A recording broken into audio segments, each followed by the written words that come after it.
चलिए जानते हैं भारत के हर राज्य हर जिले से आई तेज और बड़ी खबरें, वो भी बेहद ही कम समय में। वीडियो को लाइक करें, चैनल को सब्सक्राइब करें। सरकार ने साइबर फ्रॉड बचाने के लिए संचार साथी ऐप को नए मोबाइल फोन में प्री इंस्टॉल पहले से लोड करने का निर्देश दिया था। प्रियंका गांधी इसे जासूसी ऐप बता रहा है क्योंकि यह अनिवार्य रूप से फोन में आएगा और इसे एसएमएस कॉल लॉन्ग तक पहुंचने की अनुमति चाहिए, जिससे नतीजा तो खतरा है और सरकार आरोपों को खारिज कर रही है। उनका कहना है कि यह ऐप केवल धोखाधड़ी रोकने और चोरी हुए फोन को ब्लॉक करने के लिए है और यह वैकल्पिक है, जासूसी नहीं करता। एलन मस्क की भविष्यवाणी, काम और पैसा होगा बेकार। एलन मस्क का दावा है कि अगले 10 से 15 साल में एआई और रोबोट सारा काम करेंगे, इसलिए इंसान को काम करने की जरूरत नहीं पड़ेगी। जब सब कुछ मुफ्त और सस्ता हो जाएगा तो पैसा भी बेकार हो जाएगा।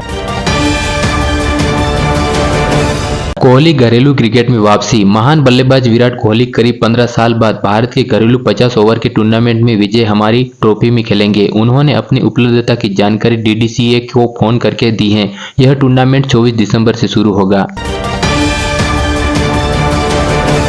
सरकारी भवनों का नाम बदला, सेवा पर जोर। केंद्र सरकार ने प्रधानमंत्री कार्यालय, केंद्रीय सचिवालय और राजभवन सहित कई प्रमुख सरकारी इमारतों के नाम बदल दिए हैं। पीएमओ ने कहा कि यह बदलाव सत्ता से सेवा की ओर बढ़ने का प्रतीक है। संसद में महत्वपूर्ण चर्चाएं तय, सरकार और विपक्ष के बीच संसदीय गतिरोध खत्म हो गया। सरकार ने विपक्ष को किसी बड़े मुद्दे, संभवतः एसआईआर पर बहस करने के लिए मना किया है। अब 8 दिसंबर को वंदे मातरम और 9 दिसंबर को चुनाव सुधारों पर लोकसभा में चर्चा होगी।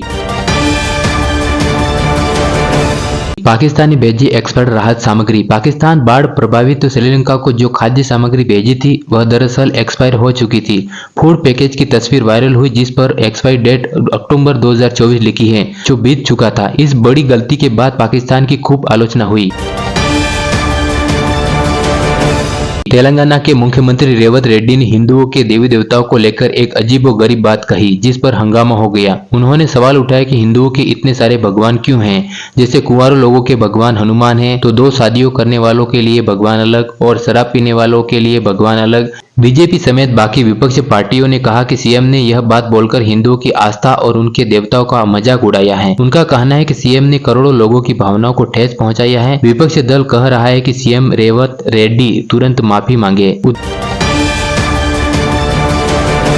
उत्तर भारत में ठंड और कोहरे का प्रकोप, प्रदेश के कई राज्यों में कड़ाके की ठंड पड़ रही है, जिससे तापमान गिर गया है और सामान्य जनजीवन प्रभावित हुआ है। राजस्थान शीतलहर का अलर्ट जारी, बीकानेर में तापमान गिरकर मात्र 4.7 डिग्री सेल्सियस दर्ज हुआ है और मध्य प्रदेश के बड़े शहरों में भोपाल, इंदौर में सामान्य तापमान 9 डिग्री सेल्सियस से नीचे चला गया है। और बिहार में घने कोहरे के कारण पटना एयरपोर्ट पर 11 फ्लाइट देरी से चली, जिससे हवाई यातायात बाधित हुए। एयरपोर्ट पर चेकिंग सिस्टम ठप, उड़ानें लेट। देश के कई बड़े हवाई अड्डों पर मंगलवार को चेकिंग सिस्टम में अचानक तकनीकी खराबी आ गई। कई एयरपोर्ट पर चेकिंग सामान जमा करने का सिस्टम ठप हो गया। एयर इंडिया समेत कई एयरलाइंस की फ्लाइट्स इस वजह से अपने समय से देरी उड़ी। यह खराबी लगभग 1 घंटे में ठीक कर ली गई, लेकिन इस दौरान यात्रियों को काफी समय इंतजार करना पड़ा। फाइटर जेट के बचाव सिस्टम की सफल टेस्टिंग, चंडीगढ़ में भारतीय वायुसेना के लड़ाकू विमान फाइटर जेट के लिए एक खास इमरजेंसी सिस्टम का सफल परीक्षण किया गया। पायलट को दुर्घटना के समय प्लेन से सुरक्षित बाहर निकालने वाला एस्केप सिस्टम इंजेक्शन सीट का यह टेस्टिंग 1800 किलोमीटर प्रति घंटे की तेज रफ्तार पर की गई। परीक्षण सफल रहा, जिसका मतलब है कि इमरजेंसी में पायलट की जान आसानी से बचाई जा सकेगी।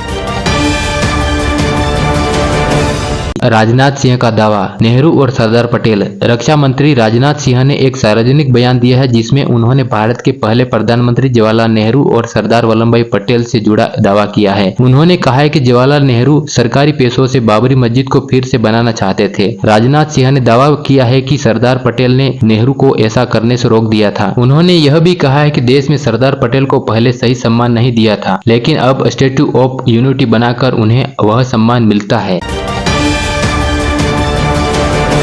एप्पल ने सरकारी ऐप को ना कहा, भारत सरकार एक नया कम्युनिकेशन ऐप बना रही है जिसे वह चाहती है कि एप्पल अपने सभी आईफोन में पहले से डाल दे। एप्पल ने ऐसा करने से मना कर दिया। एप्पल का कहना है कि वह सरकारी ऐप को डालने से यूजर्स का निजी डेटा लीक होने का खतरा हो सकता है। एप्पल ने कहा कि वह इस मुद्दे पर सरकार से बात करेगा ताकि ऐसा रास्ता निकाला जा सके जिससे सुरक्षा भी बनी रहे।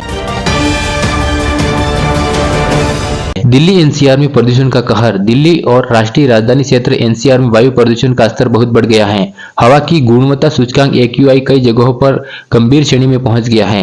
यह हवा अब लोगों को, खासकर बीमार लोगों के स्वास्थ्य के लिए बहुत खतरनाक है। हवा की गति बहुत कम है, जिससे प्रदूषण के कण, धूल, धुआं एक जगह जमा हो गए हैं।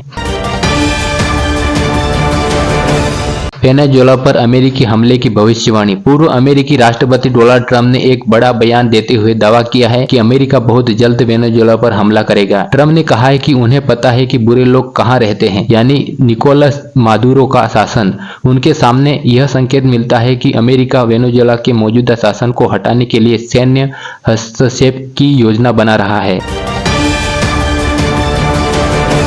दिल्ली MCD उपचुनाव, बीजेपी ने मारी बाजी। दिल्ली नगर निगम के 12 वार्डों के उपचुनाव के नतीजे आज आ गए। बीजेपी ने सबसे बड़ी जीत रही और 7 सीटें जीती, जैसे शालीमार बाग और चांदनी चौक। आम आदमी पार्टी 3 सीटें जीती और कांग्रेस ने 1 सीट जीतकर अपना खाता खोला और ऑल इंडिया फाउंडर ब्लॉक ने 1 सीट जीती।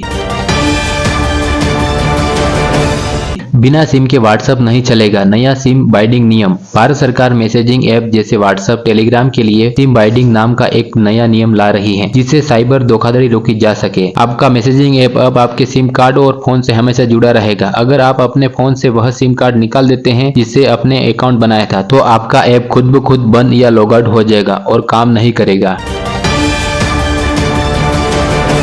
नौसेना को जल्द मिलेगी तीसरी परमाणु पनडुब्बी। भारतीय नौसेना प्रमुख ने एक बड़ा अपडेट दिया है कि वह नौसेना को जल्द ही अपनी तीसरी स्वदेशी परमाणु पनडुब्बी मिलेगी। इस पनडुब्बी का नाम है INS अरिधमान। यह पनडुब्बी परमाणु हथियार से लैस होगी। इसके बेड़े में शामिल होने से भारतीय समुद्री सुरक्षा और परमाणु हमले का जवाब देने की क्षमता बहुत मजबूत हो जाएगी। 14 साल के वैभव ने बनाया T20 रिकॉर्ड। 14 वर्षीय बल्लेबाज वैभव सूर्यवंशी विजय हमारी ट्रॉफी में शतक लगाने वाले सबसे कम उम्र के खिलाड़ी बन गए हैं। यह उनके कैरियर की तीसरी T20 सेंचुरी है, जिससे वह अभिषेक शर्मा की बराबरी पर आ गया है।